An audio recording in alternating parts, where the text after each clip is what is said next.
Creo que ahí está. Bien, chicos, chicas, buenas noches. Ya esta es la oportunidad para vernos de manera sincrónica, ¿cierto? En vivo. Sé que han hecho el seguimiento de las primeras clases de este módulo de vulneración de derechos del diplomado de familia, infancia y adolescencia. Bien. De todas formas, quizá ahí en el primer video, ¿cierto? En la primera cápsula me presenté, pero quizá hacerlo ahora nuevamente, que estamos en vivo.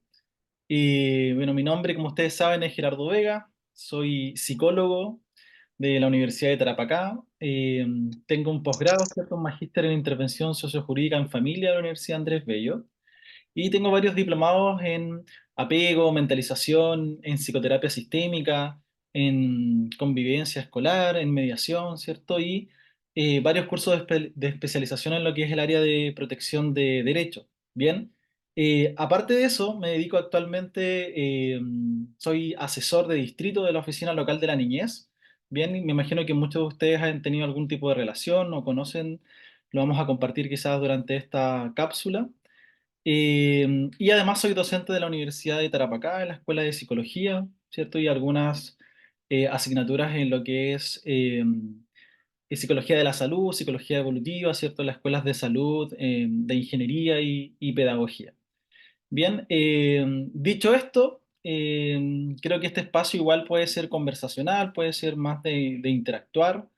Así que yo voy a compartir una diapositiva ahora y a medida que vaya corriendo, ¿cierto? Ustedes pueden, creo que tienen la opción de levantar la mano o también hacerme una pregunta por el chat y ahí yo las voy viendo, ¿cierto? Y me voy deteniendo.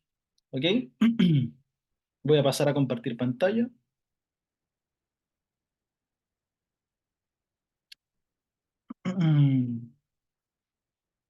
Bien, ¿me pueden comentar si se ve la diapositiva? Ahí con un dedito para arriba, por el chat o por audio, si se puede ver la diapositiva. Sí se ve. ¿Se ve? Perfecto. Ya voy a anclar la imagen. Sí, ¿cierto? ¿Todos lo pueden ver? Ok. Bien. Entonces, damos paso a esta última modalidad, ¿cierto? Sincrónica de esta parte asociada a la vulneración de derechos de niños, niñas y adolescentes.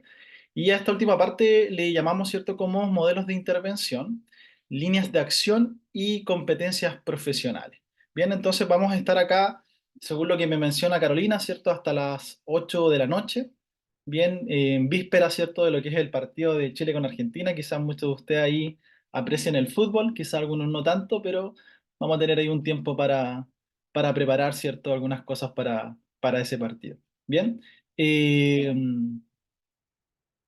Vamos a hablar, situándolo en los modelos de intervención, dentro de lo que la ley, ¿cierto?, de alguna forma recomienda, la ley 21.430, ¿cierto?, de protección integral de la infancia y de la adolescencia, respecto a este cambio de paradigma. Bien, quizás lo habíamos previsto en las cápsulas anteriores, que hay una nueva manera, ¿cierto?, de ver la infancia, una nueva manera de ver la niñez, ¿cierto?, nueva manera de ver la adolescencia, pero también de ver la familia, ¿cierto? Ver este sistema familiar, ¿cierto?, como un conjunto, como una totalidad, ¿cierto?, como una sinergia de interacciones sociales, las cuales van generando algún tipo de estructura de afrontamiento de situaciones adversas, pero que también nuestra intervención, nuestro abordaje, ¿cierto? Ahí hay varios nombres, ¿cierto? Varias formas de llamarlo al términos de intervenir de manera socio-psicojurídica, ¿cierto?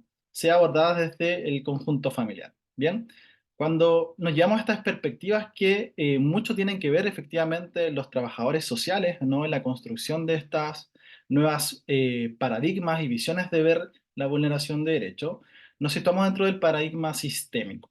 Bien, Eh, vamos a conversar, ¿cierto? Vamos a interactuar nosotros respecto a lo que conocemos de lo sistémico, tomando en consideración que hoy en día cada uno de los sistemas, ¿cierto? Organizacionales, programas de intervención, instituciones o modalidades del quehacer en el área de protección están enfocando este nuevo paradigma, ¿cierto?, en la intervención familiar.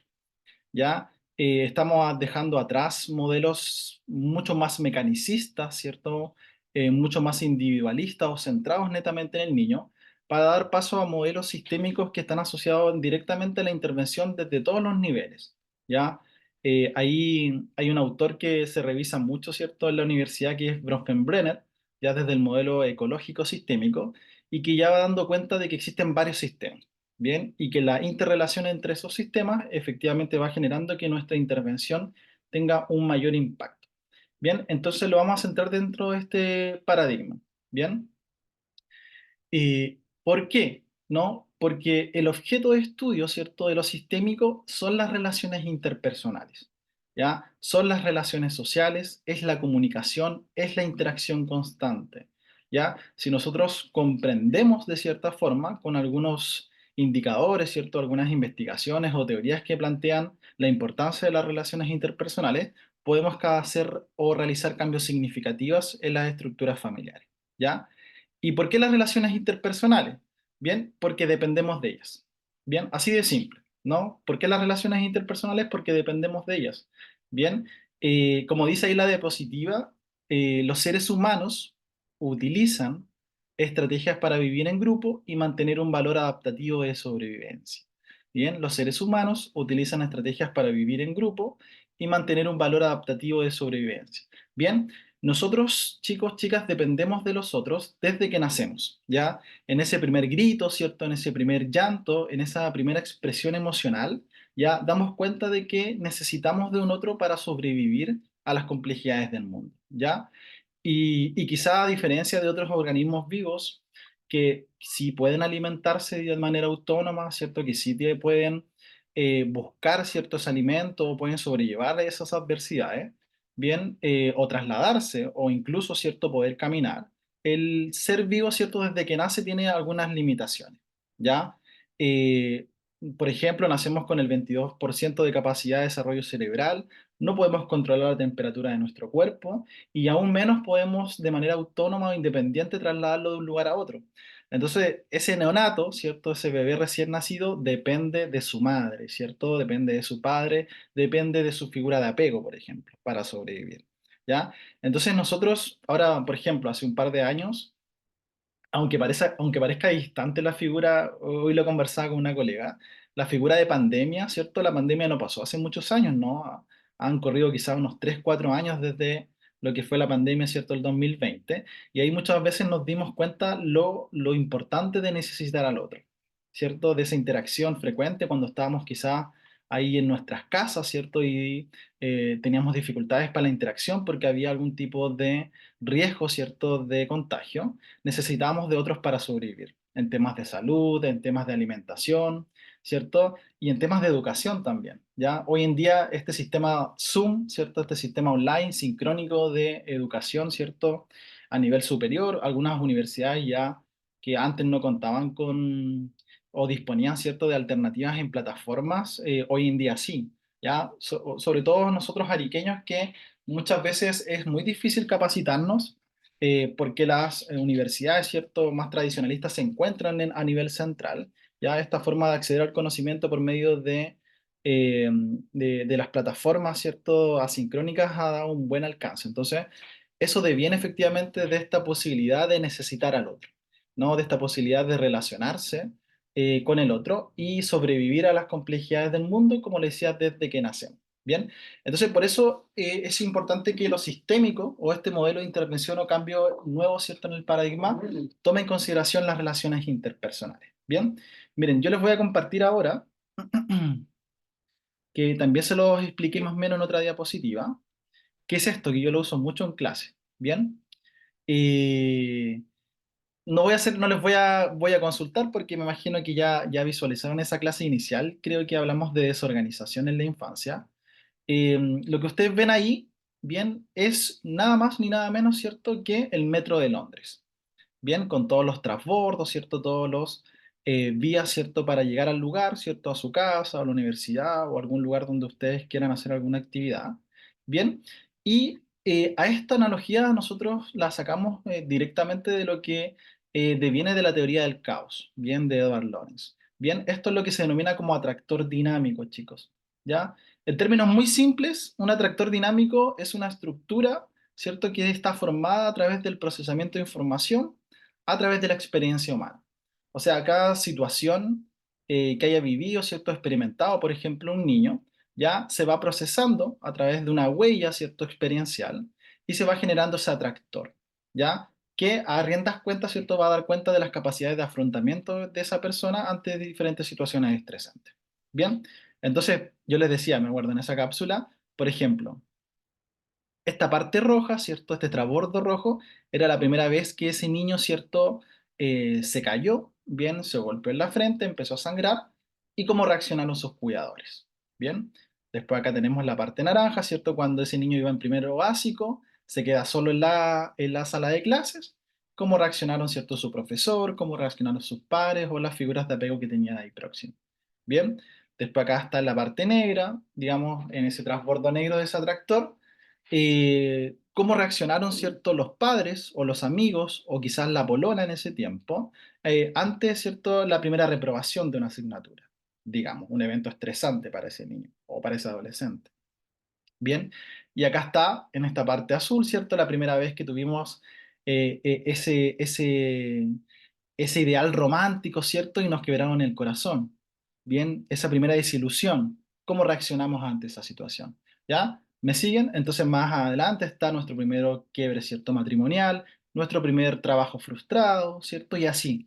Bien, ese atractor se va construyendo en lo que dice lo sistémico, que es de real importancia y como objetivo de estudio, bien, las relaciones interpersonales.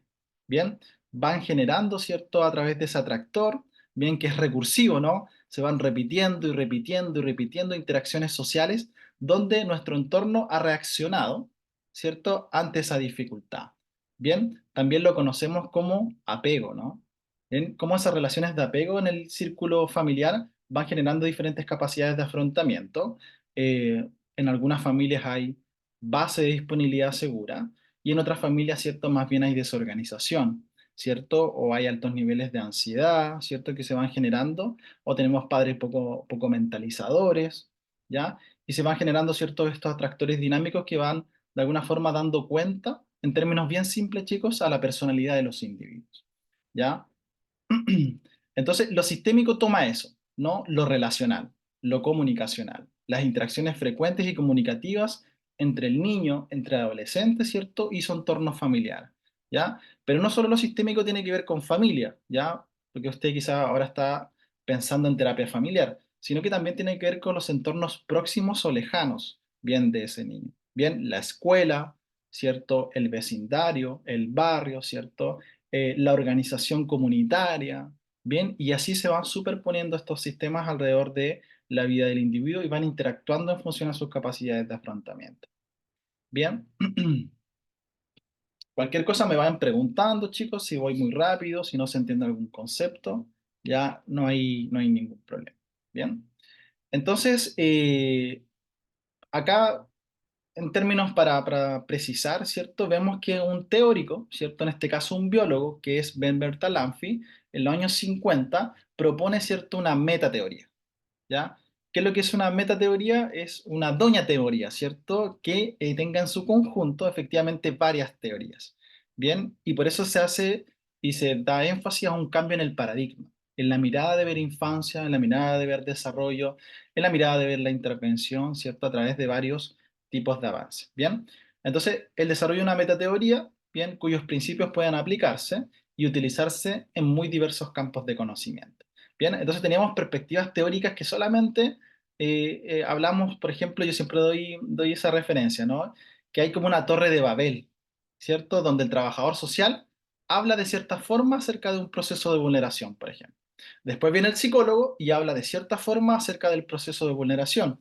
Viene el personal de salud y habla de cierta forma de la situación de vulneración. Y así, una multiplicidad de profesionales, ¿cierto? Y de campos de investigación hablando temas, ¿cierto? Totalmente distintos acerca de la misma situación. Bien, ¿qué es lo que busca esta aproximación sistémica? Es que busca, y lo hace muy hincapié, ¿cierto? Dentro de su teoría, isomorfismos. ¿Ya? ¿Qué son los isomorfismos? Semejanzas entre las teorías.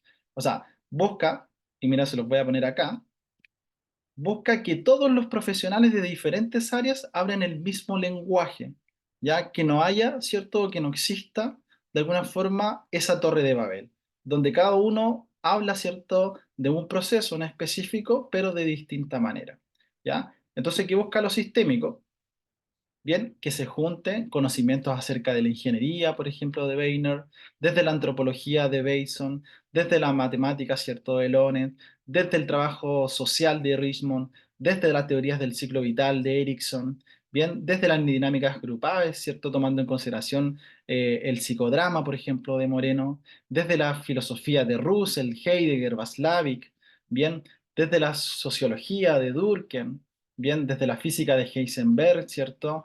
Desde el movimiento de orientación infantil de Edel, ¿cierto? Bowlby, que es el fundador de la teoría del apego, por ejemplo, y desde las investigaciones de esquizofrenia, por ejemplo, de Gregory Bateson, ¿ya? En psicología ocurre lo mismo, ¿no? Estas maneras epistemológicas de ver, ¿cierto?, al ser humano, tomando en consideración el objeto de estudio, ¿cierto?, las cogniciones, la conducta, la experiencia, en una sola forma de ver psicología. ¿Ya? Ahí Gregory Bateson tuvo sus primeros estudios acerca de las familias esquizofrenizantes, ¿ya? O la mamá esquizofrenizante, ¿ya? Tomando en consideración que ya las interacciones sociales eran muy importantes. De hecho, los modelos psicoanalíticos, ahí si hay algún psicólogo quizás lo comprende ahí en profundidad. Hasta el psicoanálisis, hoy en día hay nuevas vertientes que hablan de un psicoanálisis relacional. ¿Ya? Entonces, ¿qué pasa con Berta Laffer? Dice, ¿sabes qué? Unamos todas las teorías, ¿cierto? Y construyamos una gran metateoría, ¿ya? Que explique que muchos de los fenómenos, ya no solamente en organismos vivos son seres humanos, sino que en organizaciones, en máquinas, ¿cierto? En cualquier tipo de organización sistémica, ya conlleva efectivamente un solo lenguaje, ya buscar esos isomorfismos, ¿cierto? Esas semejanzas, ¿bien? ¿Qué pasa con Bertalanffy? ¿Ya? Y acá no quiero que le estoy dando la lata ahora en términos epistemológicos, pero para que comprenda de dónde viene. Ya toma estas tres teorías. Teoría general del sistema, ¿cierto? Del propio Bertalanffy, la cibernética de primer y segundo orden, Maruyama, ¿cierto? Y Weiner hace sus aprontes, y la teoría de la comunicación humana, que yo sé que la han revisado, ¿cierto? Con los axiomas de la comunicación, que es de Václavic. Toma estas tres teorías y dice, ¿sabes qué? Vamos acá a poner los cimientos de la teoría general de sistemas. ¿Bien? ¿Qué tiene que ver esto con vulneración de derechos? ¿Cierto? ¿Qué tiene que ver esto con el diplomado? Claramente es mucho porque es la mirada epistemológica para comprender de dónde vienen, ¿cierto? O de dónde nos situamos. ¿Bien? Estas tres grandes teorías van a dar pie a lo que utilizamos nosotros dentro de nuestros parámetros de intervención, ya sea que trabajemos a un nivel de protección universal de derecho o de protección universal, perdón, de protección especializada de derecho, lo que es la terapia familiar sistémica. ¿Ya? Hoy en día el paradigma, ¿cierto?, nos arroja que tenemos que tomar en consideración como objeto de estudio las relaciones interpersonales y nuestro modelo de intervención está basado en la familia. ¿Ya? Con diferentes enfoques, con enfoque de derecho, con enfoque de género, con enfoque territorial, con enfoque, ¿cierto?, de inclusión, ya, con varios enfoques que se van generando, ¿cierto? Pero los cimientos estructurales y epistemológicos devienen, ¿cierto?, de la terapia familiar. ¿Bien?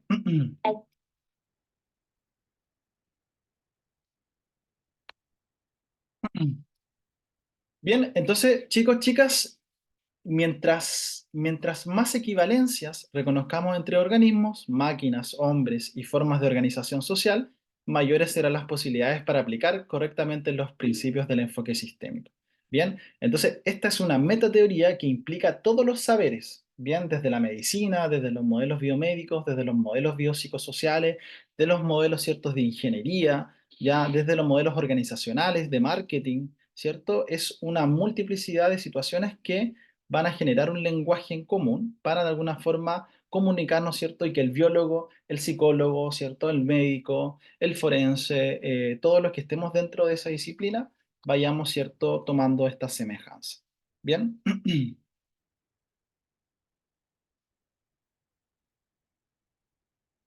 Bien, entonces, ¿qué sería un sistema? Los sistemas son unidades que se relacionan entre sí y se organizan alrededor de estas relaciones, ¿cierto? Pero estas relaciones no son lineales, ¿ya? Y eso es lo muy importante de comprender desde el modelo epistemológico. Bien, un sistema, chicos, puede ser, por ejemplo, un niño, ¿cierto? Y un niño, ¿cierto? Puede estar superpuesto por varios sistemas, por ejemplo, sistemas orgánicos y por ahí ciertos sistemas celulares, y de ahí nos vamos a la figura de átomo y llegamos hasta la mínima expresión. todo esos conllevan, ¿cierto?, la estructura de un sistema. Pero no solamente hay un sistema, ¿cierto?, un intersistema en ese propio niño, sino que también hay sistemas tras sistemas, ¿ya? Y el sistema próximo, ¿cierto?, de un niño es la familia, ¿no? Y cada uno de los elementos que constituye ese sistema e interactúan con él, ¿ya? Por eso yo puse esta figura acá, ¿cierto? El papá, ¿cierto? El hermano, la madre, ¿cierto? El hermanastro quizá, bien, o cualquier otra figura que interactúe frecuentemente con ese niño son parte de un sistema mucho mayor, bien. Ese sistema a la vez, bien, va a influir dentro de otros sistemas. Entonces, las causalidades acerca de las situaciones, por ejemplo, una vulneración de derecho, ya, por ejemplo, un abuso físico grave, ya, busca causalidades en la totalidad del sistema, ¿bien? Y ahí vamos, si se dan cuenta, vamos incorporando estos saberes a lo que es la intervención en vulneración de derechos.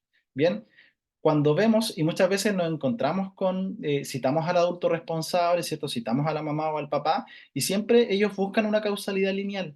No es que, hoy día mismo en la tarde, no es que el papá tiene la culpa de todo lo que está pasando. No es que el colegio no hizo lo que tenía que hacer respecto a la situación. Bien, entonces, además de externalizar, ya causalidad, ve una causalidad netamente lineal. El colegio es responsable de por qué mi hijo, ¿cierto?, tenga malas notas. ¿Ya? El padre es responsable de por qué mi hijo, ¿cierto?, no sigue normas y límites. Bien, lo que busca lo sistémico es todo lo contrario, ¿cierto? La totalidad, la circularidad, la no sumatividad. ¿Ya? Anoten esos tres términos, no los vamos a explicar porque tenemos poco tiempo, pero esto es lo que conlleva efectivamente intervenir de manera, ¿cierto?, significativa. Los principios de totalidad, de no circularidad, ¿cierto? Perdón, de circularidad y no sumatividad, ¿ya? Les voy a dar un ejemplo respecto a eso. Miren, vamos a pasar acá. Por ejemplo, ¿ya? El fracaso escolar. Bien, muchas veces se determina una causalidad lineal, ¿cierto? Respecto a por qué el niño, ¿cierto? En ese caso, reprueba una asignatura, ¿cierto? O fracasa en el ámbito escolar, ¿cierto? Y se toma en consideración que eh, una causa en específico va a generar el fracaso escolar, ¿ya? No, ¿bien? La causalidad siempre va a ser circular y muy compleja y está en las pautas interaccionales entre los padres, bien, entre el padre con el hijo, entre el hijo con la madre, entre los padres, entre el niño con la escuela y así, ¿ya? Se van superponiendo y efectivamente no solamente muchas veces los padres dan cuenta efectivamente que el niño reprobó la asignatura, ¿ya? Ojo con las verbalizaciones, el niño reprobó la asignatura, el niño fracasó en el colegio, ¿ya? No tomando en consideración que el espectro de explicación mucho más compleja tiene que ver efectivamente con las dinámicas familiares. Bien, por ejemplo, una respuesta, ¿cierto? Tomando en consideración lo sistémico, lo familiar, es que por ejemplo, el fracaso escolar de un niño se da en una dinámica relacional. Bien, es una pauta de involucramiento de la madre y una posición periférica del padre. Bien, entonces, ¿cuál es la respuesta relacional, familiar, sistémica?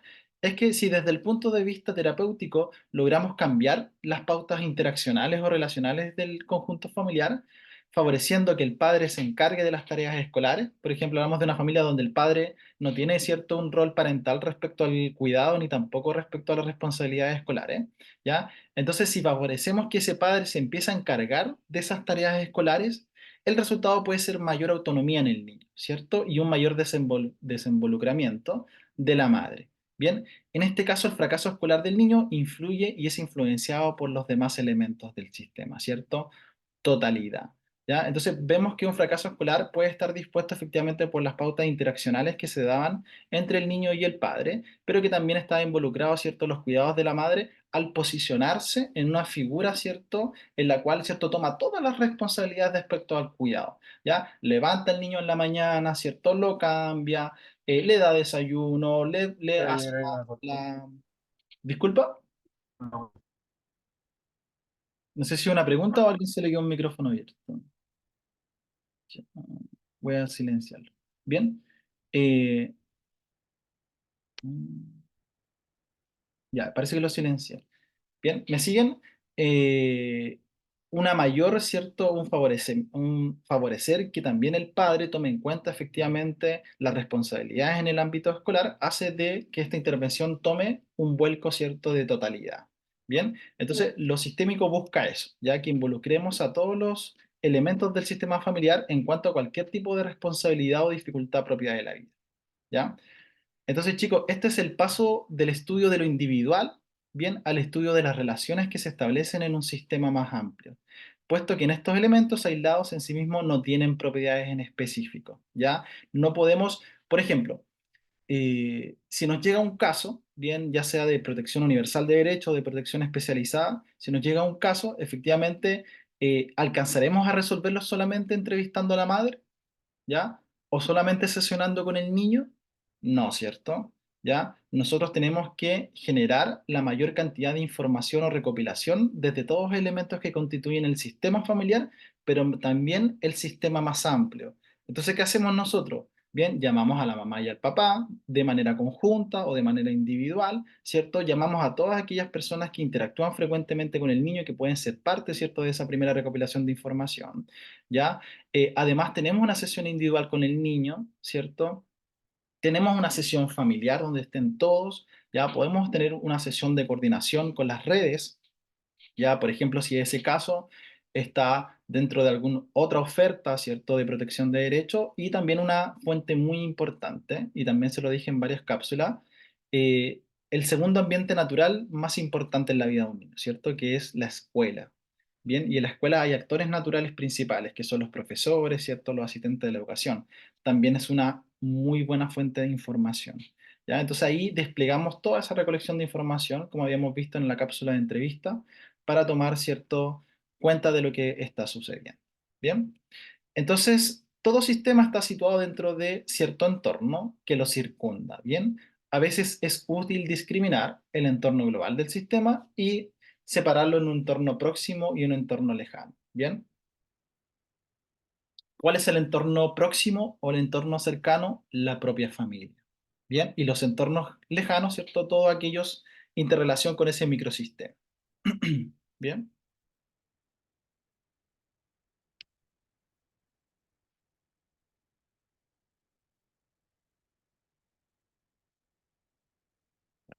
¿Sí?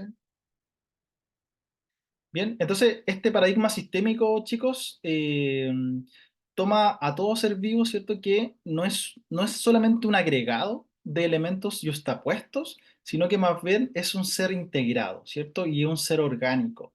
¿Qué significa un ser orgánico? Bien, y esto es como, en definitiva, la contraparte, ¿cierto?, de los modelos mecanicistas conductuales, sino que busca un organismo que activa su propio desarrollo, bien, que se interrelaciona, ¿ya? Y ahí, si ustedes saben acerca de teoría cibernética, hablaría de los procesos de retroalimentación, no negativa en este caso.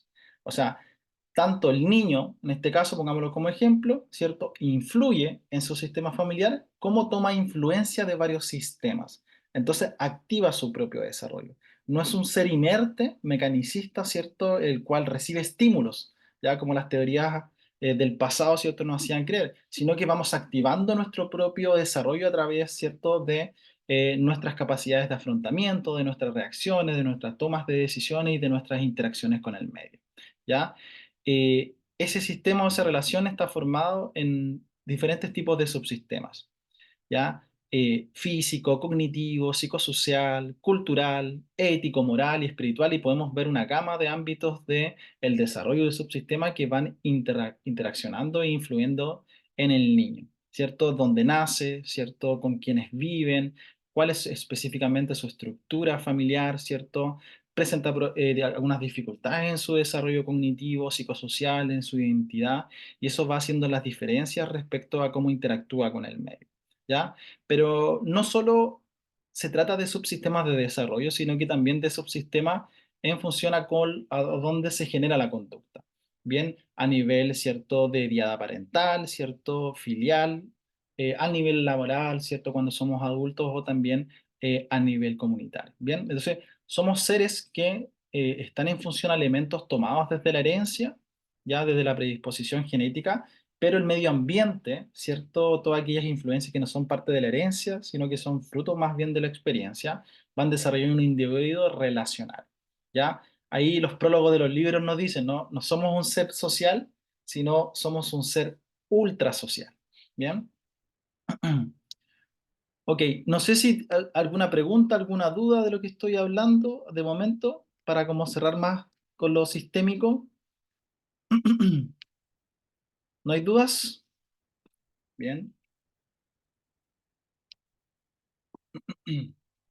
Bien, entonces lo que pasamos ahora, chicos, es a entender bien lo central de la intervención, que es la familia, ¿ya? Y tomamos a esa familia como un objeto, cierto, relacional. ¿Ya? Eh, la persona se desarrolla en relación con los sistemas próximos, ¿ya? Y en este caso, el sistema cercano, el sistema más próximo es la familia, ¿bien? Y la familia sea tomada como desde una percepción subjetiva, chicos, ¿bien? Los libros, ¿cierto?, nos dan alguna estructura de familia, pero hoy en día se conoce a la familia desde una percepción subjetiva de lo que el niño, la niña o el adolescente consideren como familia, ¿ya? Eh, mi familia, ¿cierto? Es mi hermano y mi mamá. Perfecto, ¿cierto? Mi familia es mi hermano, mi papá, mi hermanastro, ¿cierto? Y mi primo. Ok. Mi familia es mi mamá, ¿cierto? Y mi perrito pequeño. Perfecto. Y algunos incluso dirían que familia soy yo en sí mismo. ¿Ya? Entonces esas percepciones subjetivas de familia dan cuenta de lo que yo considero como familia. Bien. Eh, estas familias intercambian, tienen intercambios directos, chicos, con otros sistemas, ¿cierto? Como habíamos previsto. Bien, y este dibujito que sale acá lo expresa muy bien. ¿Ya? El infante, ¿cierto? El niño toma consideración en esa interacción frecuente con la familia, pero esa familia toma una interacción frecuente con el vecindario, con el barrio, ¿cierto? Con el territorio, ¿bien? Y ese territorio a la vez busca, ¿cierto? Interactúa frecuentemente con la comunidad, con la sociedad, ¿ya? Y ahí Bronfenbrenner, ¿cierto? También toma en consideración el cronosistemas, ¿ya? Ese niño, esa familia, ese vecindario, esa comunidad, en qué época de la historia, ¿cierto? Está inserta, ¿ya? Es lo mismo haber nacido en los años 40, en los años 60, ¿cierto? Posguerra, o haber nacido en los años 2000, ¿bien? O en los años 2020. Ya hay consideraciones e influencias totalmente diferenciables, valga la redundancia, entre haber nacido en una época o ser parte de una generación histórica o no. Bien, entonces también eso es muy importante ir determinando a la hora de comprender a esas familias. Bien, el enfoque sistémico, ¿cierto?, plantea que es dinámico y sus procesos influyen de manera de retroalimentación en el desarrollo de manera continua, ¿cierto?, interactiva. ¿Ya? Hay una constante interrelación entre la familia y los diferentes sistemas que van influenciando a ese niño y viceversa, ¿no? Hay retroalimentaciones por parte en ese feedback interactivo desde el niño en el sistema educativo con sus pares, ya en el sistema relacional con su familia, bien en el sistema de barrio, ¿cierto? De territorio, que van influyendo en cómo va interactuando ante ciertas situaciones. Bien. Entonces, chicos, la familia, en términos de buscar, ¿cierto? Alguna definición, la familia o institución familiar se define como la unión de personas que comparten un proyecto vital de existencia común y que se quiere cierto duradero, bien, que se quiere duradero, en el que se generan fuertes sentimientos de pertenencia a dicho grupo y existe un compromiso personal entre sus miembros que se establecen intensas relaciones de intimidad, reciprocidad, ¿cierto? Y dependencia. Bien, esa es una definición, bien, de acuerdo, ¿cierto?, a lo que tomamos en consideración como familia, pero vamos a sostener que es una percepción subjetiva lo que yo considero familia. Bien. Si se fijan, acá en esta imagen hay una multiplicidad de familias. Familias biparentales, reconstituidas, adoptivas, de acogida, monoparentales, familias extensas, familias que no dependen, ¿cierto?, de un lazo consanguíneo, ¿cierto?, o de un género en específico, sino que se van conformando en esas relaciones interpersonales que se van repitiendo y replicando en el tiempo. ¿Ya? Y que ante cualquier tipo de eventualidad, ¿cierto? Algún tipo de separación, también tenemos la figura de nuevas familias reconstituidas, ¿ya? Eh, cuando hablamos de familia, también es importante considerar la familia como una unidad, ¿ya? O a veces una red multigeneracional, pero que tiene dependencia, ¿cierto?, a nivel económico, de parentesco, ¿cierto?, o de resolución de ciertas situaciones específicas dentro de ese contexto. Pueden vivir juntas, ¿cierto? Pueden vivir separadas, pueden ser parte de dos generaciones, como por ejemplo una familia nuclear, o también pueden ser parte de esa red multigeneracional donde hay tíos, abuelos, primos, ¿cierto? O personas que se consideren dentro de ese espectro familiar como una familia extendida. Entonces hay una diversidad, una multiplicidad de formas de llamar familia que efectivamente está dentro de esta complejidad sistémica. ¿Bien?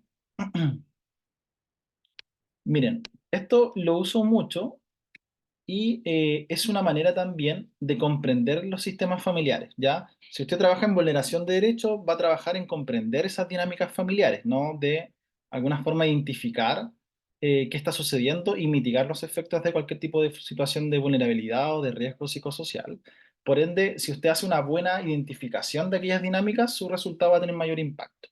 ¿Bien? Hay un concepto que deviene, ¿cierto?, de la teoría general de sistemas, bien, que se llama complejidad sistémica, ¿ya? Y hay complejidad sistémica en todos los sistemas, en los que ustedes pueden imaginar, ¿ya? En un automóvil, ¿cierto? En una organización, ¿cierto?, empresarial, ¿ya? En una familia, bien, en un curso, bien, de diplomado, ¿ya? Todos son organizaciones sistémicas, ¿cierto?, y tienen complejidad, ¿ya? La familia que está acá, ¿ya? También es una complejidad sistémica, ¿bien?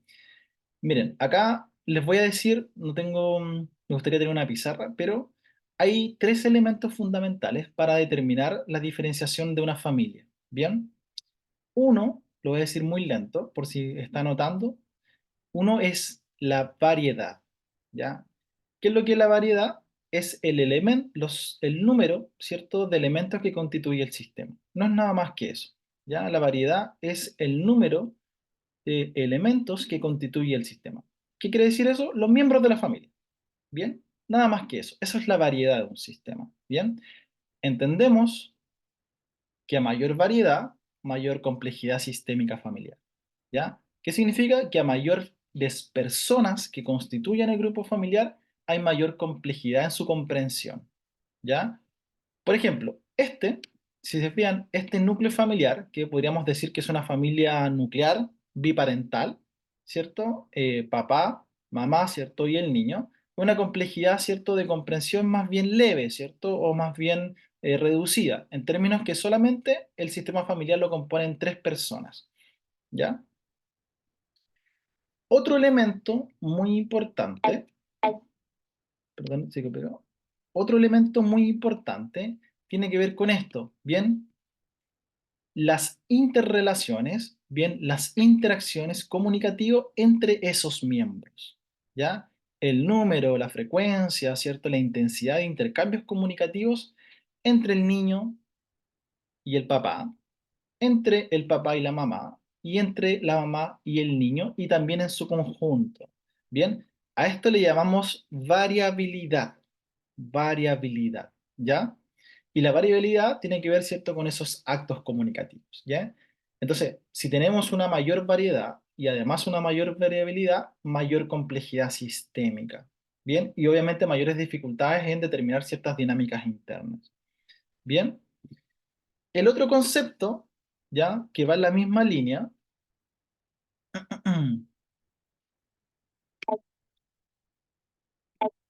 a ver, esperen, acá está, ¿cierto? Tiene que ver efectivamente con la capacidad de adaptación del sistema, ¿ya? El sistema familiar, la familia, ustedes saben, va pasando o sobrellevando varias situaciones, ¿ya? Varias situaciones complejas, ¿bien? Que hacen que el sistema se mueva, ¿cierto? El sistema es como permeable, ¿no? Reci- Recibe retroalimentación, recibe feedback, ¿cierto?, del ambiente, y en algunas situaciones sobrelleva, ¿cierto?, aquellas particularidades y algunas veces cambia, ¿no? Hay cambios morfogénicos de ese sistema familiar, ¿ya? Por ejemplo, uno de los cambios importantes, quizás que tiene que ver con una familia, en esas etapas del ciclo vital familiar, por ejemplo, el crecimiento de los hijos. ¿ya? Entonces pasamos de un niño, ¿cierto?, que se transforma en un adolescente, ¿ya? O en un adulto emergente, ¿ya? Y un adulto emergente que conlleva, como ustedes saben, el desarrollo de identidad, ¿ya? Y ese desarrollo de identidad también significa que una vez generado, ¿cierto?, esa adecuación, ya ese recentramiento lo llamamos en psicología, también se da ese lazo comunicativo con otras personas. Y en ese lazo comunicativo con otras personas, bien, van generando interacciones y relaciones románticas. Bien, entonces aparece una nueva, cierto, variedad, ¿ya? Imaginemos que hay una relación interpersonal, ¿cierto? Una relación romántica entre estos dos adolescentes, ¿bien? Y imaginemos que en un punto, ¿cierto? De aquella relación, ¿ya? La polola, ¿cierto? De este chico, quedan, lo voy a decir como una vez me corrigieron, así que lo voy a decir tal cual, quedaron embarazados, ¿ya? Quedaron embarazados ambos, ¿ya? En este punto, ¿cierto? Vemos que la variedad cambia, ¿cierto? ¿Por qué? Porque se amplía a las dinámicas familiares otro individuo, otro elemento del sistema, ¿ya? Por ende, ya no hay tres elementos que constituyen esa dinámica inicial familiar, sino que hay cuatro. Bien, entonces es parte de esta familia porque me imaginemos que existe una buena relaciones interpersonales con las otras figuras de la familia, ¿cierto? Y la madre, digamos, le dice que se venga a vivir con su pololo. Bien, no hay ningún problema. Bien, pero ¿qué pasa si hay problemas? ¿Ya? ¿Qué pasa si esta situación nueva, ¿cierto? Conflictiva, pero tomar el conflicto, ¿cierto? Como un generador de cambios, no como algo negativo, ojo con eso, no miren el conflicto como algo negativo, ¿ya? Siempre construye. Entonces, esta nueva relación interpersonal, pero hay diferentes cambios morfológicos, ¿ya? Entonces, supongamos que a la mamá no le cae muy bien esta polola, ¿ya?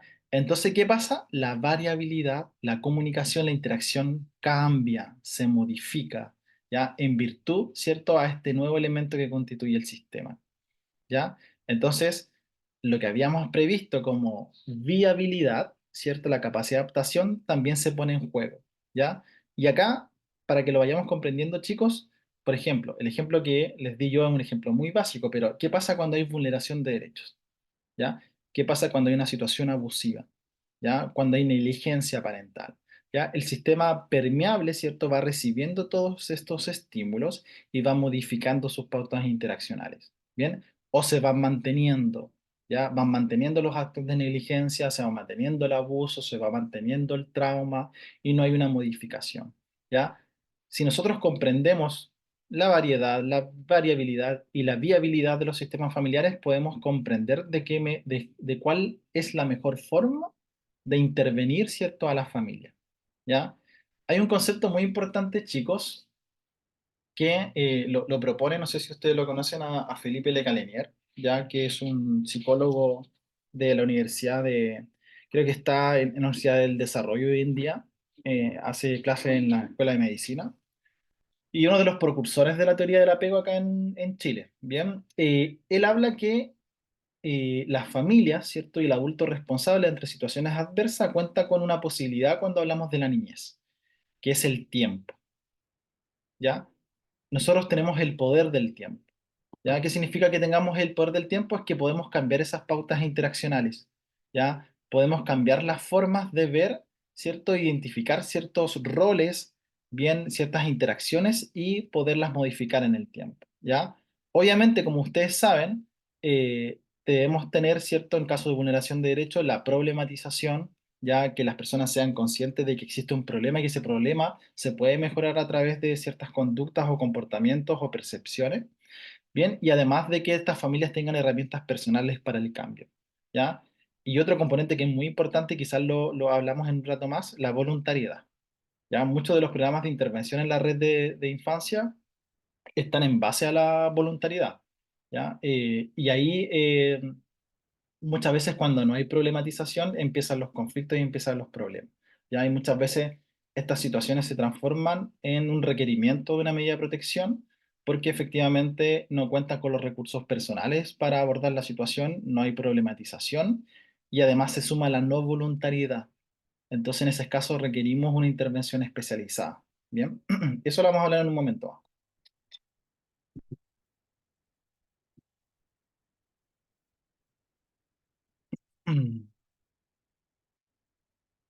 Ya.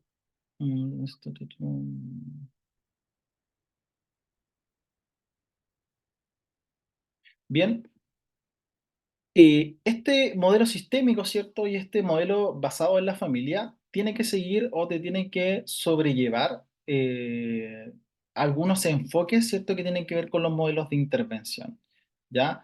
Y estos enfoques delimitan efectivamente o alinean nuestros procesos de intervención, ¿ya? Debemos tomar un modelo sistémico, interaccional, de totalidad, de circularidad, ¿cierto? Basados en la familia y la interacción, pero también centrados en ciertos enfoques que nos van a ayudar, ¿cierto?, a que estos procesos sean más significativos y tengan impacto en las familias. Bien, voy a nombrar como unos varios enfoques para que los vayamos visualizando y me hacen una pregunta si se requiere. Bien, uno de los enfoques que debemos tomar en cuenta en nuestros procesos de intervención es un enfoque, bien, que es más o menos se superpone a lo que veníamos conversando, que es el enfoque centrado en la persona y sus relaciones.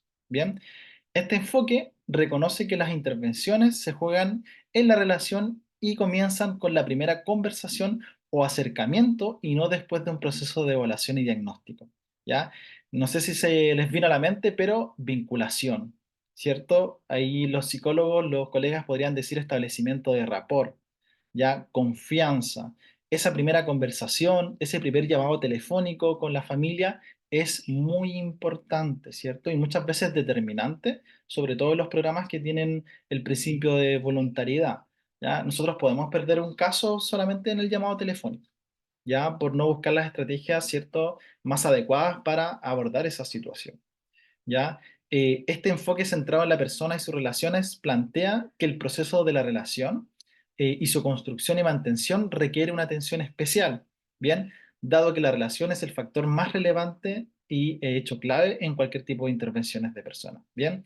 Si nosotros queremos eh, hacer un cambio significativo, ¿cierto? En estas situaciones de vulnerabilidad o vulneración de derechos, tenemos que cambiar las relaciones interpersonales. Ahí está nuestro foco. Bien, tenemos que considerar obviamente un enfoque de derecho. Bien, en este enfoque de derecho, chicos, debemos destacar el rol de cogarante de derecho, ¿cierto? Hoy en día, todo el entorno de ese niño o niña adolescente que se encuentra en una situación de vulneración debe ser denunciada. ¿Ah? Hasta hoy en día, yo todas las semanas me encuentro con personas que son reacias, que rechazan, ¿cierto? O que ignoran la posibilidad, ¿cierto?, de hacer algún tipo de denuncia, bien, por las consecuencias que puede conllevar una, sin pensar, ¿cierto?, en garantizar, como lo dice la propia ley, efectivamente una intervención adecuada para ese niño ni adolescente que está sufriendo, ya que está dentro de una situación traumática o está viviendo una situación compleja en su vida y que requiere de acompañamiento, ¿ya? Todos somos cogarantes de derechos. Todas las personas que están en el entorno de ese niño ni adolescente y que visualizan situaciones de vulneración, hay que denunciarlas. Ahora, hoy en día nadie puede decir que no sé cómo denunciar. ¿Ya? Existen una multiplicidad de instituciones, de números telefónicos para hacer una denuncia. ¿Ya? Este enfoque de derecho releva a la persona como sujeto integral con sus derechos, ¿cierto?, inalienables, ¿cierto?, e indivisibles. Bien, destaca, entre otros, los principios de, y acá hablamos con los principios fundamentales de derecho, ¿cierto?, basado en la Convención, no discriminación, ¿cierto?, de igualdad y de interés superior del niño o niña adolescente para garantizar su participación. ¿Ya? ¿Qué otro enfoque debemos tomar en consideración? El enfoque del ciclo vital. ¿Ya? Y esto es muy importante y, bueno, si alcanzamos hoy día, porque tenemos hasta las 8, según lo que me comenta Carolina, una de las competencias profesionales muy importantes es reconocer las etapas del ciclo vital, ¿ya? ¿Cuáles son los diferentes ámbitos del desarrollo que se van generando a nivel biológico, físico, a nivel cognitivo y a nivel psicosocial, ¿ya? El profesional independiente independiente de la rama de donde venga, debe reconocer las etapas del ciclo vital, ¿ya? Yo les dejo ahí tarea, hay un modelo, pueden buscar artículos, ¿ya? Que es del modelo de complejidad, el modelo comprensivo del desarrollo, ¿ya? El cual adecua ciertos parámetros de acuerdo a comprender las influencias en cada una de las etapas del ciclo vital, ¿ya?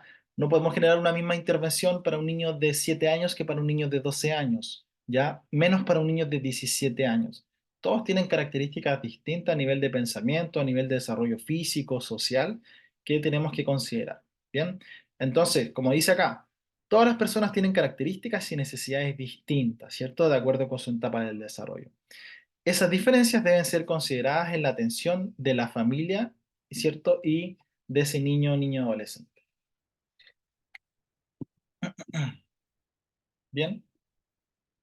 Otro de los enfoques a considerar debe ser el enfoque basado en fortaleza, ¿ya? Este enfoque basado en fortalezas promueve, ¿cierto? Y deviene también de la psicología positiva, en determinar que hay ciertas variables, ¿ya? Que van generando, ¿cierto? Un cambio significativo, ¿cierto? En la recursividad del tiempo, ¿ya? ¿Qué significa eso? Que no debemos seguir un modelo biomédico, ¿cierto? Un modelo que está centrado en la enfermedad. Tenemos que ver, ¿cierto? Y situarnos en un modelo centrado, ¿cierto? En las soluciones, centrado en la salud, ¿ya? En el cual no solamente se identifiquen factores de riesgo, sino que se identifiquen factores protectores, ¿ya? Eso es lo que promueve este enfoque de fortaleza, ¿ya? No solamente sentarse con la familia o con el adolescente o con el adulto responsable y decirle lo malo que está, ¿cierto? Y las vulneraciones que ha tenido en su tiempo, no. Enfocarse y centrarse en las soluciones, ¿cierto? Y en el desarrollo de ciertas competencias o ciertas capacidades a nivel parental, ¿ya? Varios modelos de intervención y instrumentos de evaluación de competencias parentales los sitúan dentro de este alcance, ¿ya? Entonces, todas las personas tienen recursos personales y factores protectores que permitan desarrollarse. Bien, no optar, ¿cierto? Como dice ahí la diapositiva, por una óptica de los déficits, ¿cierto? De lo mal que está la otra persona respecto a sus modelos de crianza, por ejemplo. No fijarse en las carencias, sino que el abordaje debe ser desde las capacidades que podrían desarrollarse, bien, desde los talentos, las competencias, las esperanzas, ¿cierto? Los valores de los individuos y los grupos, dando, chicos, prioridad a sus percepciones y voluntades. Hoy en día, todos los modelos de intervención que están fijados dentro o operacionalizados en un plan de intervención debe tomar en consideración la percepción del niño, debe tomar en consideración la percepción del adulto, ¿ya? No podemos situarnos solamente en lo que nosotros pensamos que va a estar bien para esa familia, en lo que nosotros pensamos que va a estar bien para ese niño, sino que basándose en el interés superior del niño, ¿cierto? Y en el derecho a opinar que tiene, ¿cierto? Dado por la convención, los niños participen en esos planes de intervención. ¿Ya? Que las familias participen en la construcción de sus objetivos de los planes de intervención, ¿ya? Los planes de intervención deben ser co-construidos con la familia, ¿cierto? Y con los niños, niñas y adolescentes, ¿ya? Y no solamente basados en lo malo que están, sino que también en motivar efectivamente lo bueno que hacen, ¿bien? Otro enfoque a considerar tiene que ver con el enfoque comunitario territorial, ¿ya? Y esto por lo menos en mi desarrollo profesional, lo he visualizado porque es algo que no se visualiza habitualmente, o que muchos de los programas de intervención de la línea especializada, ¿cierto?, de protección universal de derechos, no la toman en consideración, ya que son los territorios, ya que son los barrios. Bien, muchas veces tomo en consideración varios sistemas que son parte de la intervención, pero nunca tomo en cuenta dónde vive esa persona, ¿ya?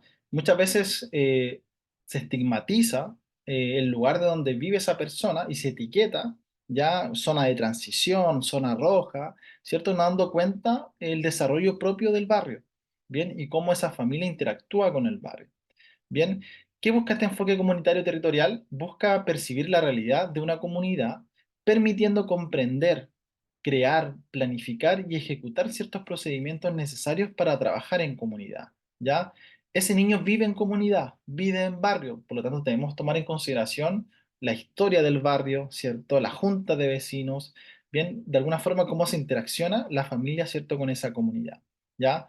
Debemos valorar y promover esa complementariedad del saber práctico de la comunidad, sus necesidades, ¿cierto? Sus imaginarios, sus dinámicas del saber, con el fin de potenciar los resultados. Si tomamos en consideración no solamente nuestros planes de intervención individual del niño, familiar, ¿cierto? Educacional, de salud o comunitario, ya el territorio. Bien. El territorio constituye una compleja red de vínculos e interacciones entre los factores ambientales, económicos, sociales y culturales que lo determinan y orientan en su desarrollo. Yo muchas veces, chicos, he escuchado que muchos niños y niñas adolescentes que viven en ciertos territorios, bien, en ciertos barrios de la ciudad, como que fueran excluyentes el barrio donde tú vives, la intervención que yo voy a hacer. Bien, y eso es una vulneración. Bien, sabes que no voy a hacer esta visita domiciliaria porque efectivamente puedo correr riesgo. Bien, sí, se entiende, ¿no? Y nunca un profesional debe poner en riesgo su vida, pero debemos también poner en énfasis la protección de ese niño ni adolescente, buscar las formas de intervenirlo, comprender el barrio, ¿cierto? Y buscar las formas estratégicas de poder llegar a esa familia. Bien. Otro de los enfoques, y hoy en día, y estoy muy orgulloso de ello, que muchas universidades a nivel país, voy a decir a nivel país porque a nivel regional no sucede mucho, están dando parte efectivamente de la formación con enfoque de género. ¿Ya? En la ciudad también, bueno, en las universidades hay oficinas con enfoque de género, ya cada uno de los modelos de intervención están basados con enfoque de género, entonces esto ha ido de alguna forma expandiéndose, ¿cierto?, de muy buena manera a los modelos de intervención en vulneración de derechos. Bien, lo que falta es formación en enfoque de género, ¿ya? Creo que a nivel país, si no me equivoco, si alguien me corrige, creo que solamente tenemos una universidad, que es la UBO, ¿ya? Que efectivamente tiene un magíster en género e intervención social, ¿ya? Entonces hay varias personas que también acá en la región han tomado ese magíster. Bien, el enfoque de género distingue las características biológicas del individuo de aquellas que son construidas socialmente, ¿no? Develando desigualdades históricas en la relación entre sexos basadas en estereotipos de género, ¿ya? Este enfoque de género es la herramienta práctica que permite identificar, comprender y visibilizar la diferencia y desigualdades de género, ¿ya? Cada uno de nuestros modelos de intervención o planes debe considerar efectivamente las diferencias individuales respecto al género y generar modelos de intervención basados, ¿cierto?, en estas desigualdades históricas que se han generado, ¿cierto?, hacia el género femenino. Bien, otro de los enfoques que también toma real importancia es el enfoque inclusivo. Bien, este enfoque inclusivo, chicos, se centra en el reconocimiento de los derechos humanos de las personas con discapacidad, ¿cierto?, en situación de discapacidad y, ¿cierto?, el deber del Estado de garantizar sin discriminación su desarrollo integral y su inclusión y participación plena en la sociedad. Bien, que la inclusión sea efectiva, ¿cierto? Es decir, que todos los participantes sean considerados como iguales en un grupo, teniendo en cuenta los diferentes contextos, donde interactúa la persona y especialmente su núcleo familiar y espacios primordiales de socialización e inclusión, ¿ya? Cuando empezamos a ver estos enfoques, también tenemos que considerar a los chicos como competencias del saber. ¿Ya? En el sentido de que debemos conocer cada uno de estos enfoques para que nuestra intervención sea muy amplia, ¿cierto? Y sea efectivamente inclusiva, ¿cierto? Para todas las diferencias que podríamos encontrar. ¿Bien? Un enfoque intercultural, ya que pretende fomentar la convivencia entre las personas de diferentes culturas, ¿cierto? Religiones, a través de una mirada centrada en la persona como protagonista y titular de derechos. Considerar esa interculturalidad que se dan en los momentos en que las distintas culturas interactúan y generan expresiones culturales compartidas, ¿ya? Hoy en día vivimos en en una región, ¿cierto? En un país multicultural, ¿ya? Donde tenemos que compartir en esas interacciones frecuentes con varias personas que se diferencian según su etnia, ¿cierto? Según su cultura, según su mirada, su cosmovisión respecto a la realidad. Por lo tanto, ¿cierto? También debemos construir, sobre todo en una región donde tenemos valles, bien, tenemos varios valles que constituyen, ¿cierto?, nuestra diferenciación en distritos de la ciudad. Por ende, es muy importante conocer la diferenciación, por ejemplo, de las personas que viven en la zona urbana, de lo que las personas que viven en las situaciones rurales, ¿ya? Y ahí hay un debate muy importante respecto a lo que se considera vulneración en, en los espectros rurales. Muchas veces se normaliza, se invisibiliza varias situaciones que ocurren en el ámbito rural por el hecho de ser rural. ¿Ya? Sin embargo, nosotros estamos de alguna forma comprometidos, ¿cierto? Y obligados por ley a realizar las denuncias, independientes, ¿cierto?, de estos factores culturales. ¿Ok?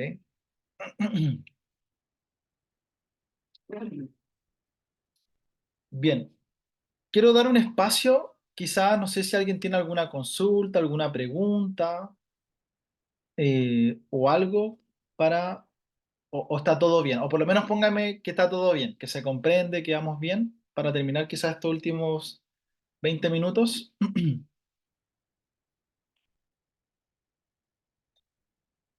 ¿Me comentan por el chat o por el audio? ¿Sí, Alejandro? Bien, ¿los demás?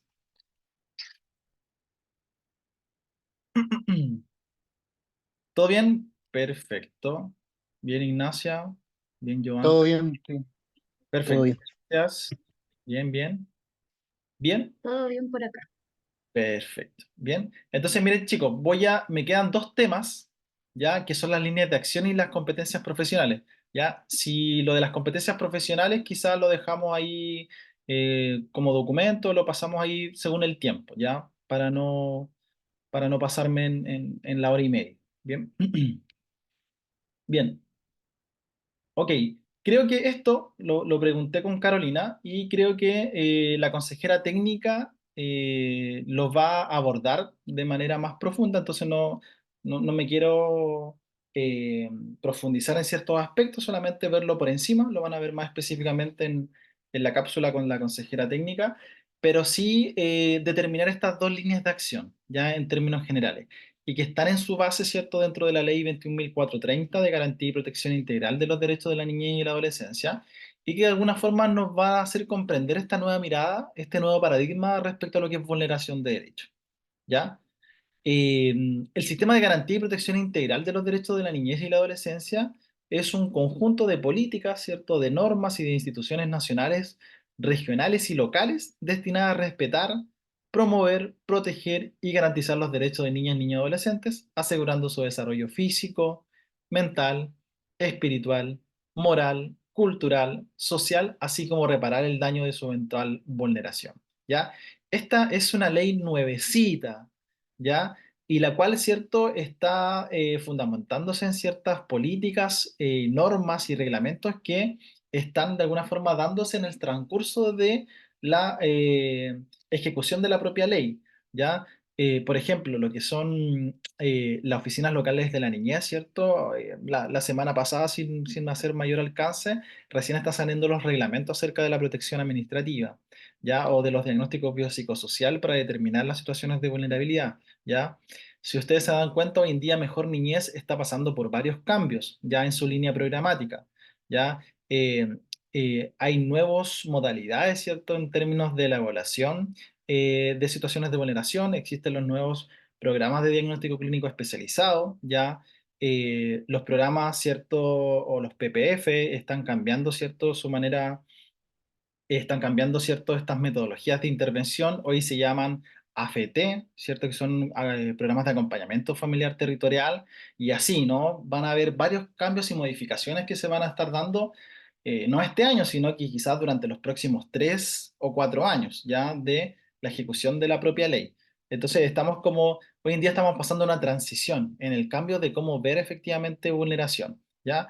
Entonces, en ese cambio, porque puede ser que todo lo que yo les diga ahora, en 2 años más cambie, ¿ya? Pero veamos directamente lo que está sucediendo hoy en día.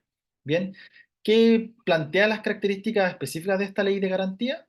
Es instalar un sistema que reconoce a los niños y niñas adolescentes como sujetos de derecho, ¿ya? Eso es lo más importante, lo más relevante, y no de cierto desde una mirada tutelar como se especificaba, ¿cierto?, en leyes anteriores.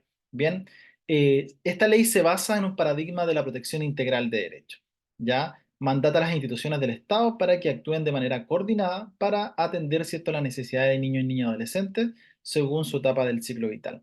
Y acá es muy importante, ¿por qué? Porque en estos paradigmas antiguos, ¿cierto?, en estos paradigmas retrógradas, efectivamente parecía que cada uno apuntaba a todos lados. Ya no voy a dar nombres, no voy a dar nombres de instituciones, ni mucho menos, pero al parecer también había una torre de Babel ya respecto al sistema de protección, ¿cierto? Previo a esta ley. ¿Ya? Esta ley también busca, al igual quizá lo interrelacionamos con lo sistémico, una versión integral de protección, ¿ya? Donde todos los programas, las oficinas, los servicios estén alineados, ¿ya? Y manejen un mismo lenguaje. Entonces, lo que provoca esta ley es que efectivamente todo el sistema de protección en Chile actúe de manera coordinada, ¿ya? Y eso conlleva varias situaciones, ¿ya? Efectivamente, evitar, por ejemplo, la victimización secundaria por parte de los propios niños, niñas y adolescentes, ¿ya? Que se, que ese niño, niña, adolescente no pase por varios tratamientos, que no pase por varios periodos de intervención, que no pase por varias situaciones de develación, sino que se garantice la protección del niño en todas sus áreas de desarrollo. Bien, y para eso tenemos que estar bien vinculados. Nuestros planes de intervención deben ser integrales. Debemos nosotros como profesionales motivar, ¿cierto?, la interacción entre las diferentes instituciones. Bien. Esta ley se va a acercar al territorio a través de las oficinas locales de la niñez, que vamos a hablar en un momento más, a través de la protección universal y administrativa de derecho. Bien, reconoce la participación de la niñez y la adolescencia como fundamental para adecuar las políticas públicas y sus necesidades. ¿Ya? En la creación de una nueva política pública, ¿cierto?, de la infancia, de la niñez y de la adolescencia, se va a tomar en consideración también la percepción, bien, la construcción, las opiniones, ¿cierto?, de lo que son los niños, niñas y adolescentes. Hoy en día esta nueva ley se enmarca dentro de un consejo consultivo, por ejemplo, de niños, niñas y adolescentes, en los cuales tenemos una alcaldesa de la niñez, ¿cierto?, la cual está recorriendo el territorio y recabando aquellas percepciones de los niños para la construcción y la legislación de estas leyes, bien, de estas normas técnicas. Entonces, no solamente una mirada desde el adultocentrismo, sino de la incorporación de los niños y adolescentes como sujetos garantes de derecho que también opinan, perciben y construyen estas legislaciones, ¿bien? ¿Qué pasa con la ley? Mandata realizar ajustes tanto en la política nacional de la niñez como, ¿cierto?, en los diferentes planes de acción.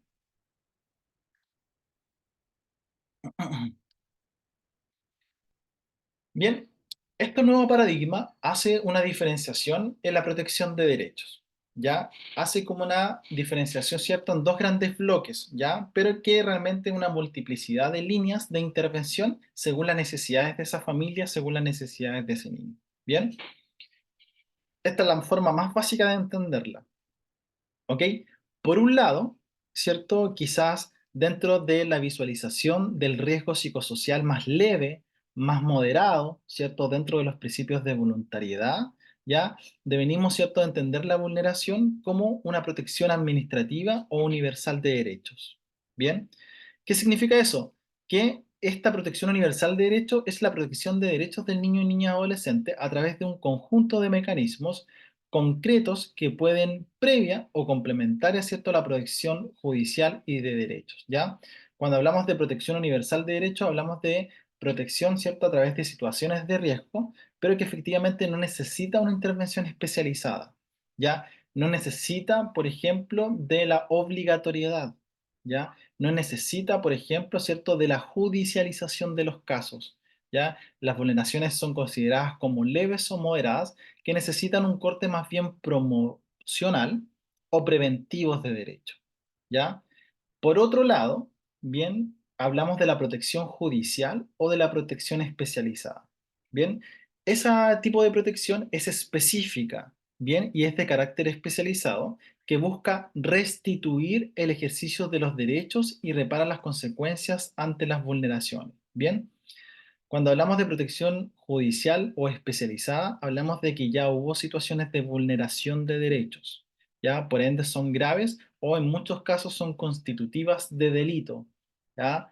Un abuso físico, ¿cierto? Negligencia parental sistemática en el tiempo, situación de abandono, abuso sexual, ¿ya? Muchas situaciones que conllevan efectivamente que son consideradas dentro de este espectro de situaciones graves de vulneración de derechos que requieren una intervención más especializada en base, por ejemplo, a la obligatoriedad que recae en los tribunales de familia, ya le vamos a llamar como protección judicial y especializada, ¿ya?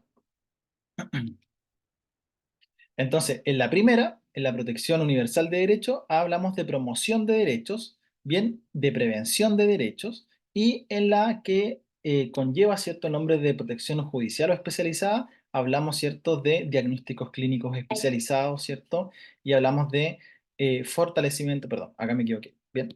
En la protección judicial hablamos de un diagnóstico clínico especializado como método de evaluación, ¿cierto? Del fortalecimiento y vinculación con los medios circundantes de ese niño o niña adolescente, de intervenciones ambulatorias o reparatorias, bien, de cuidados alternativos, ¿cierto? E incluso de adopción, que es toda la línea del servicio de protección especializado, ¿ya? Llámese mejor niñez, ¿ok?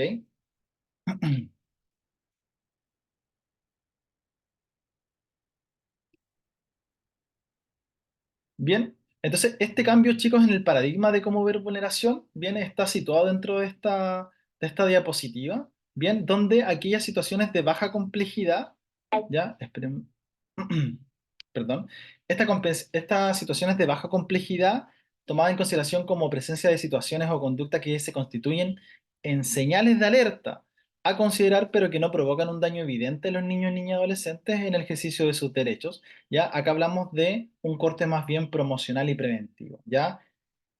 Promocional o territorial en el sentido de que toda la población, todos los niños, niñas y adolescentes, por ejemplo, de la ciudad, requieren algún tipo de intervención donde se promuevan, ¿cierto? Y se fortalezcan los derechos, ¿ya? En términos de conocerlos y de aplicarlos a su vida diaria, pero no especifica a quién, ¿ya? Si hablamos de mediana complejidad, ¿ya? Ya hay presencia de situaciones o conductas de riesgo que constituyen evidentes señales de alerta y que se pueden cronificar en el tiempo, ¿ya?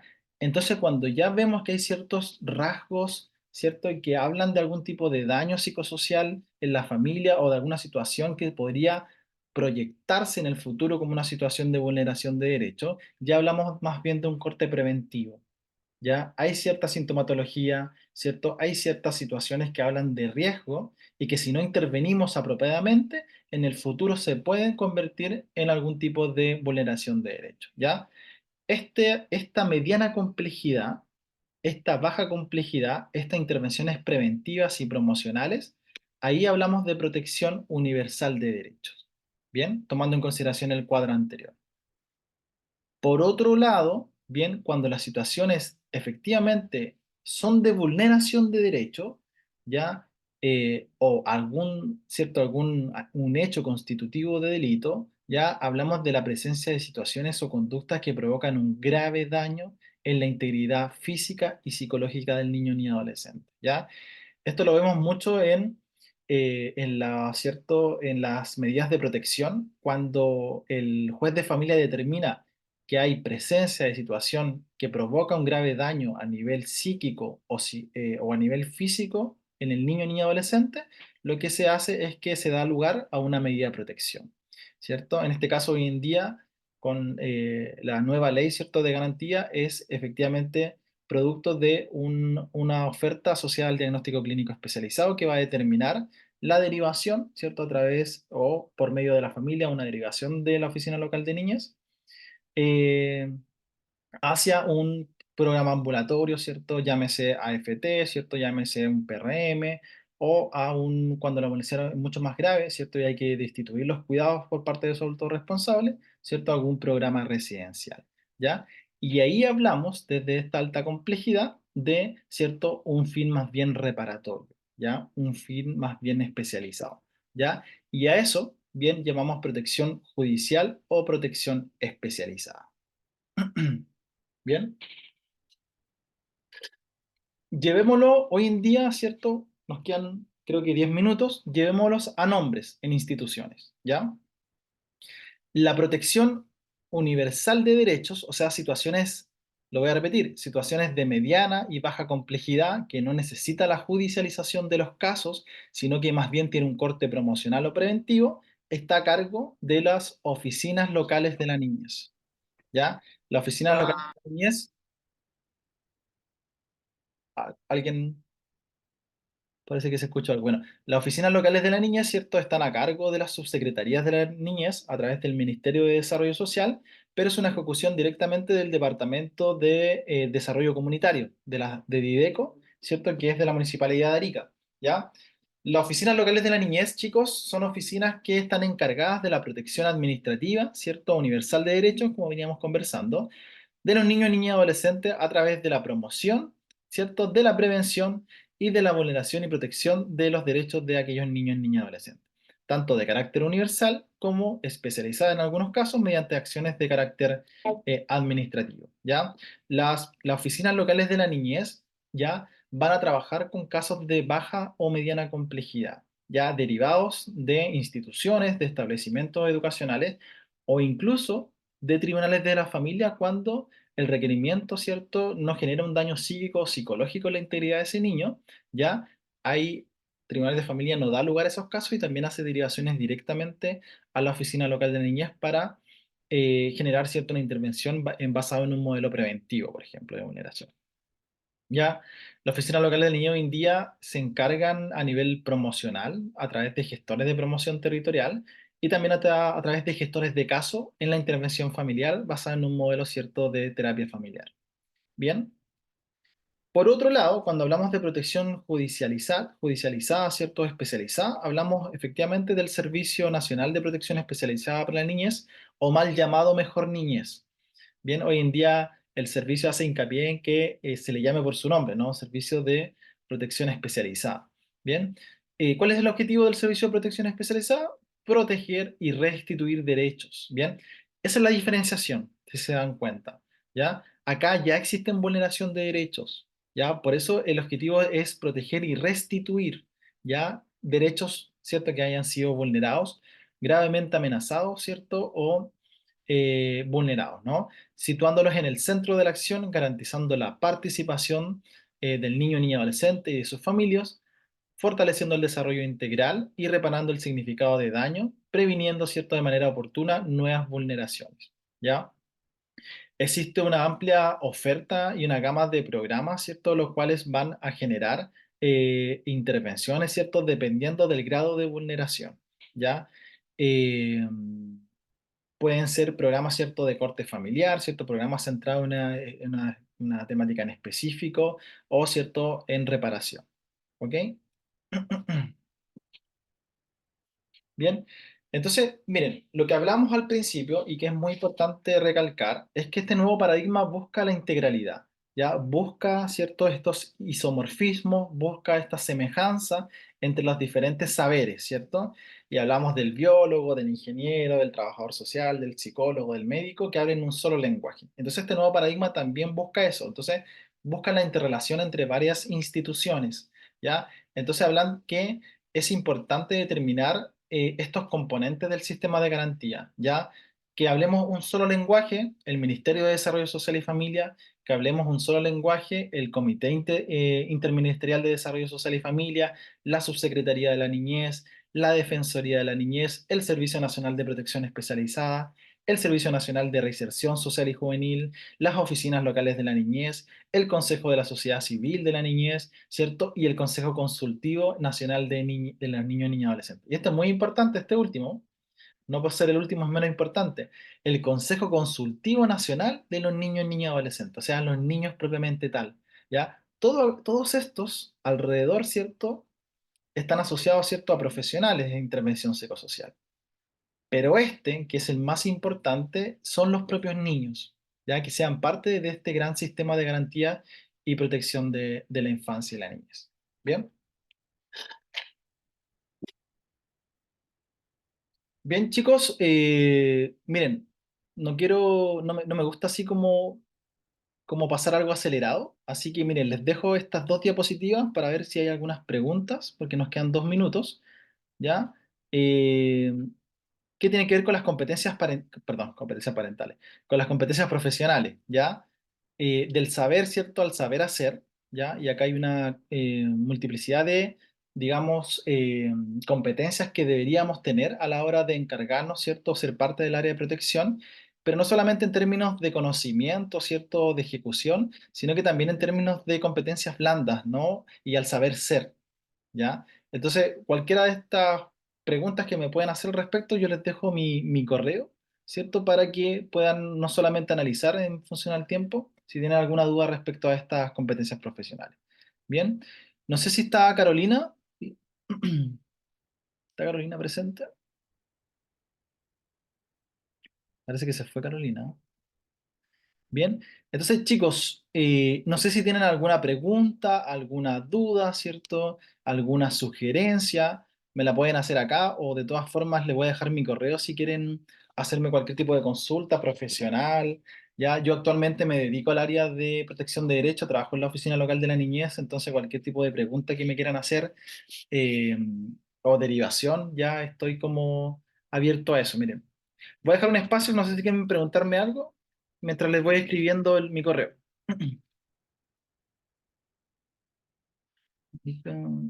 Ya, ahí está, quiero todo. Ya, ese es mi correo, ya.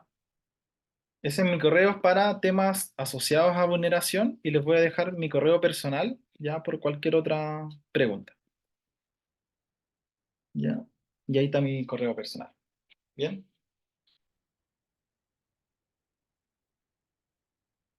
Ya, Antonio, bien. Por ejemplo, las oficinas locales de la niñez vienen siendo las OPD. Ya, es una muy buena pregunta. No son las OPD, ya no son las oficinas de protección de derechos, ya. Las oficinas de protección de derechos, ya hoy en día, por ejemplo, en la región ya no tenemos OPD, pero a nivel nacional, a través de esta nueva ley, están desapareciendo todas, ya. Pueden ser semejantes respecto a que efectivamente se involucran directamente con los modelos de identificación y de intervención de situaciones de vulnerabilidad, pero los objetivos o la metodología es totalmente distinta, ¿ya? Totalmente distinta. Conlleva, ¿cierto?, esta nueva mirada de ver vulneración de derechos y no solamente es un tema porque lo que hacía las OPD es un tema de despeje de situaciones de vulneración y tomaban, hacían los requerimientos, ¿ya? Lo que hace las oficinas locales de niñez es hacer valer efectivamente la visión de que seamos cogarantes de derecho y que las propias instituciones donde se da la develación de la situación de abuso sean ellas quienes generen los requerimientos o medidas de protección, ¿ya? Por el tema de no victimización del niño y niña adolescente, ¿ya? Podríamos decir que las oficinas locales de niñez es una evolución, ¿ya? Es una nueva mirada de lo que eran las OPD, ¿ya? Pero no es lo mismo, ¿bien? Sí, sí, todavía existen OPD a nivel nacional, pero van a dejar de existir en un tiempo. ¿Bien? Alejandro, ¿en dónde puedo encontrar la normativa de la medida de protección administrativa? Puedo entendido que ahora el ENE pueden decretarla. Sí, exactamente. De hecho, Alejandro, desde el 22 de agosto ya la OLN tiene la competencia de hacer protección administrativa. Si gustas, Alejandro, escríbeme un correo y te mando el reglamento ya acerca de la protección administrativa. No hay ningún problema. Sí. Claro. Ahora nosotros también vamos a hacer, la competencia que nos da la protección administrativa es hacer derivaciones directamente al diagnóstico clínico especializado sin pasar por tribunales de familia. Eso a grandes rasgos tiene que ver con la protección administrativa. Entonces, eso es muy bueno, entenderás, Alejandro, en términos de que se van a agilizar varios procesos. Bien, y no solamente vamos a depender de los tribunales de familia para hacer o derivar, ¿cierto?, acerca de un diagnóstico clínico especializado. Bien. Chicos, más preguntas, lo dejamos hasta acá. Bien, cualquier cosa me la dan al correo y espero verlos ahí. La ciudad es pequeña, así que seguramente nos vamos a encontrar en la red, ¿ya? Bien, abrazos, que estén bien y saludos, chicos. Chao, chao. Chao, buenas noches, que estén Chao, bien, gracias, muchas buenas Chao, noches. gracias. gracias. Chao. Chao.